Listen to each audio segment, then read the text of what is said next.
Hello students, welcome to MCPS online classes. अपन बेटा chapter number 12 पढ़ रहे थे, सुदामा चरित्र, उसका नेक्स्ट दोहा।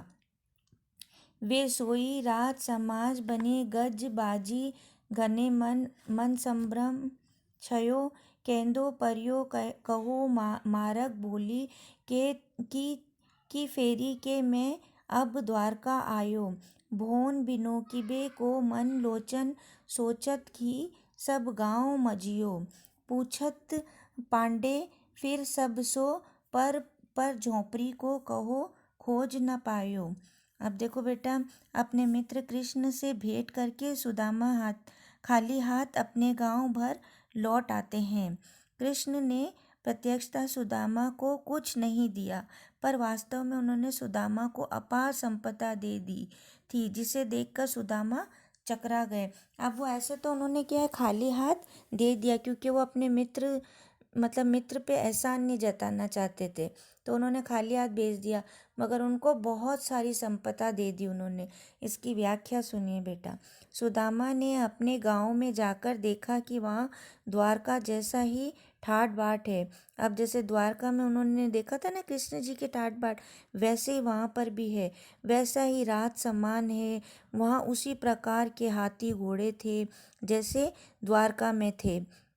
इससे उनके मन में भ्रम छा गया। सुदामा को लग रहा था कि वे भूलकर फिर से द्वारिका ही लौट आए। उन्हें ऐसा लगा कि शायद मैं घूम फिर के भूल गया और शायद वापस द्वारका आ गया।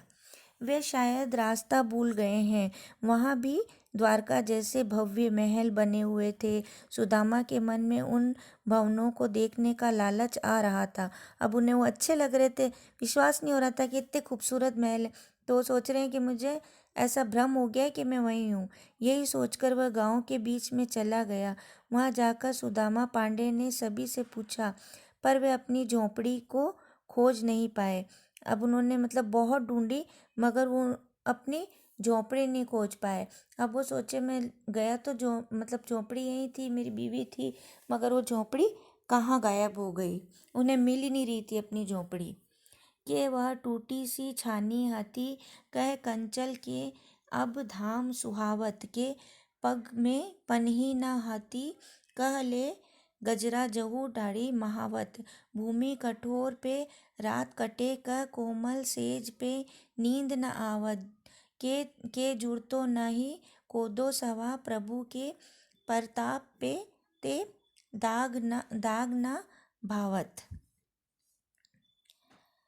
बेटा कृष्ण की कृपा से सुदामा की गरीबी मिट गई थी। अब उन्हें खाने पीने रहने की सुविधा भरपूर मात्रा में प्राप्त होने लगी। उनकी परिवर्तित जो उनकी दशा थी ना, वो पूरी चेंज हो गई थी। इसकी व्याख्या है बेटा, कवि बताते हैं कि कहाँ पहले तो सुदामा के पैरों में जूतियाँ तक नहीं होती थी, और कहाँ अब उनके महल के द्वार पर महावत के साथ हाथी खड़े रहते हैं। अर्थात सवारी के साधन उपलब्ध हैं, पैदल चलना ही नहीं पड़ता। अब बेटा है ना, उन्होंने क्या किया, उनके आने से पहले पहले उनके लिए बड़ा सा भवन बनवा दिया, और हाथी घोड़े सब रखवा दी। अपने जैसे उनके घर में सारी व्यवस्था थी ना, सारी फैसिलिटीज़ थी, वैसे ही उन्होंने सुदामा जी के घर में कर दी। उनकी झोंपड़ी हटा दी और बहुत बढ़िया उनके लिए महल बनवा दिया, और हाथी घोड़े सब वहाँ पे सारी ऐशो आराम की चीज़ें उनको उपलब्ध करा दी। ठीक है बेटा, ये लेसन आपको समझ में आ गया होगा, है ना बेटा। तो अब आप इसको वापस से पढ़ना। अब इसका नेक्स्ट पार्ट पढ़ेंगे अपन नेक्स्ट क्लास में। Thank you.